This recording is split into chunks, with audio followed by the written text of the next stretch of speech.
Today, we are taking a closer look at a claim that has been circulating in Iraqi Dinar discussions. The idea that $3.22 is a so-called calibrated settlement rate for the Iraqi Dinar, allegedly embedded within banking, oil precinct, and digital asset systems. This is an attention-grabbing claim, but for anyone following the Iraqi Dinar from a serious financial perspective, the most important question is not simply whether the number sounds possible.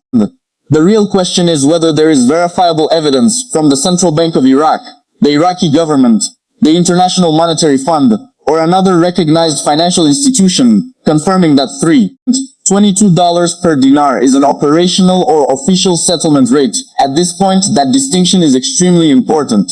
The paragraph provided for today presents $3.22 as if it were already established inside a financial infrastructure. However, the available evidence does not establish that conclusion.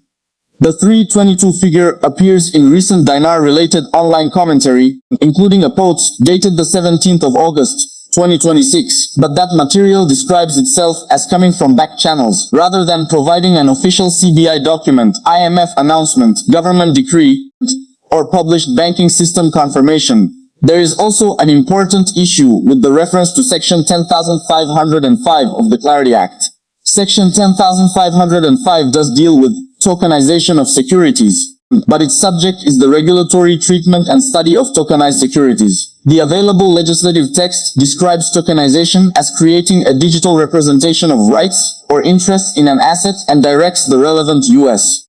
regulatory framework toward tokenized securities. It does not establish a $3.22 exchange rate for the Iraqi dinar, nor does it provide evidence that Iraq's currency is being automatically repriced through that section of U.S. legislation. That distinction matters because financial terminology can sometimes make an unverified claim sound much more official than it actually is. Words such as settlement architecture, reconciliation, cross-border templates, tokenized assets, and Article IV parity thresholds may sound like components of a sophisticated monetary system, but terminology alone does not constitute confirmation. In international finance, an exchange rate change of the magnitude implied by $3.22 per dinar would be an extraordinarily significant monetary event and would normally require clear institutional evidence. So, what does the official data tell us?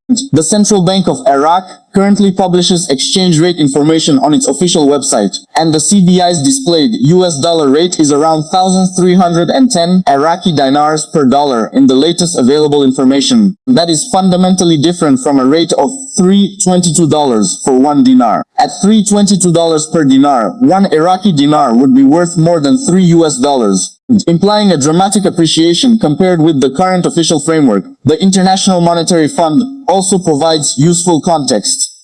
In its 2025 Article 4 assessment, the IMF described Iraq's exchange rate arrangement as a conventional peg and stated that the Central Bank of Iraq has authority over exchange rate policy. The report also noted that, beginning in January 2025, international transactions were being routed through commercial banks through correspondent banking relationships. This is significant because it shows that Iraq's monetary system is undergoing institutional and banking reforms, but it does not support the idea that an already activated $3.22 rate has been confirmed. The IMF's 2025 assessment also highlighted several areas that are much more important to the long-term strength of the Iraqi dinar. These include banking sector restructuring, stronger correspondent banking relationships, improved foreign exchange access, better customs controls, stronger anti-money laundering systems, and continued modernization of the financial sector. For Iraqi dinar followers, this is where the real story becomes much more interesting. A currency does not become stronger simply because a particular number appears in an online report. Sustainable currency appreciation depends on monetary credibility, fiscal stability, foreign exchange reserves, inflation, productivity, banking system confidence, external trade, government finances, and the policies of the central bank. Iraq has considerable economic resources, particularly its oil sector, but it also remains highly dependent on oil revenues. The IMF has repeatedly emphasized the need for fiscal consolidation, and economic diversification, because lower oil revenues can place significant pressure on Iraq's fiscal and external position.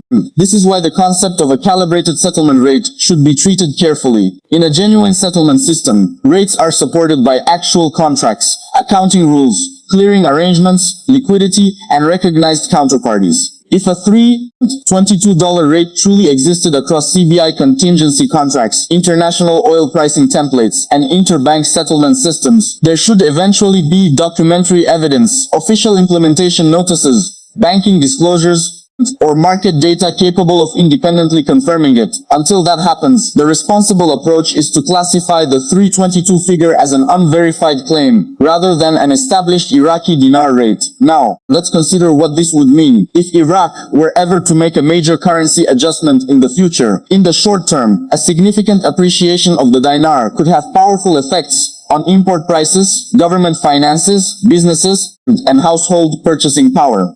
A stronger dinar could reduce the local currency cost of imported goods, assuming the adjustment were implemented in a controlled and sustainable manner. It could also affect companies that earn revenues in dollars but pay expenses in dinars. Government finances could also become more complicated because Iraq receives substantial oil revenue in US dollars, while many domestic expenditures are denominated in Iraqi dinars. This is why exchange rate policy cannot be viewed from only one perspective. A stronger currency can benefit consumers through cheaper imports, but it can also create challenges for exporters and for the government's domestic budget calculations. The sustainability of any new exchange rate level would depend on whether Iraq's economic fundamentals could support it. And that brings us to the longer-term picture. The most meaningful development for the Iraqi dinar may not be a single dramatic exchange rate announcement. It may be the gradual modernization of Iraq's banking and financial infrastructure. The IMF has specifically welcomed progress in digitalization and the authorities' intention to undertake a comprehensive banking sector overhaul. It has also emphasized stronger governance, digital infrastructure, cybersecurity, and the expansion of correspondent banking relationships. Those reforms matter because an efficient banking system makes a currency more usable domestically and internationally. If Iraqi banks become more integrated with international financial institutions, compliance systems improve, foreign exchange transactions become more transparent, and confidence in the banking sector increases, the foundation for a healthier monetary system becomes stronger.